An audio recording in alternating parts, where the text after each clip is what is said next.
പട്ടിണിയും പരിവട്ടവും ജാതീയതയുടെ ക്രൂരതകളും അതിലെല്ലാം അപ്പുറം സ്വന്തം നാട്ടിൽ പിറന്നു വീണ മണ്ണിൽ വിദേശിയായ ബ്രിട്ടീഷുകാരൻ വന്ന് കാട്ടിക്കൂട്ടുന്ന തോന്നിവാസവും ഏകാധിപത്യവും സഹിച്ച് ജീവിക്കേണ്ടി വന്ന ഒരു കൂട്ടം മനുഷ്യർക്ക് ആ മനുഷ്യരെ ഇന്ത്യയാക്കി ചിന്തിക്കാൻ പ്രാപ്തരാക്കിയ, സ്വാതന്ത്ര്യത്തിലേക്ക് കൈപിടിച്ചുയർത്തിയ, പിന്നീടുള്ള വലിയ സമര പോരാട്ടങ്ങളിലൂടെ രാജ്യത്തിന് സ്വാതന്ത്ര്യം നേടിത്തന്ന പ്രസ്ഥാനമാണ് ഇന്ത്യൻ നാഷണൽ കോൺഗ്രസ്.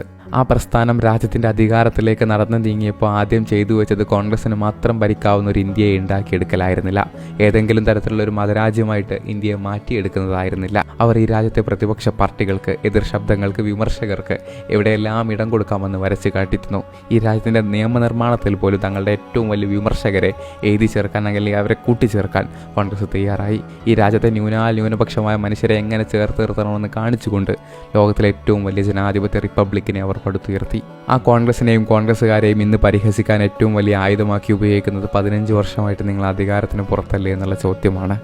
കോൺഗ്രസ് എവിടെയെങ്കിലുമൊക്കെ അധികാരത്തിന് പുറത്ത് നിൽക്കുന്നെങ്കിൽ, അത് കേരളത്തിലാണെങ്കിലും കേന്ദ്രത്തിലാണെങ്കിലും പുറത്ത് നിൽക്കുന്നുണ്ടെങ്കിൽ, നാളുകളിൽ തങ്ങളുടേതുപോലെ തന്നെ തങ്ങളുടെ എതിരാളികൾക്കും ജനാധിപത്യ വ്യവസ്ഥിതിയിലൂടെ തിരഞ്ഞെടുപ്പിലൂടെ അധികാരത്തിൽ വരാനുള്ള അവസരമുണ്ടാവണം എന്നുള്ള കോൺഗ്രസിൻ്റെ തന്നെ നിർബന്ധം കൊണ്ടാണ് എന്നുള്ള മറുപടി കോൺഗ്രസ്സുകാരൻ അഭിമാനത്തോടു കൂടി പറഞ്ഞു കൊടുക്കാൻ സാധിക്കും.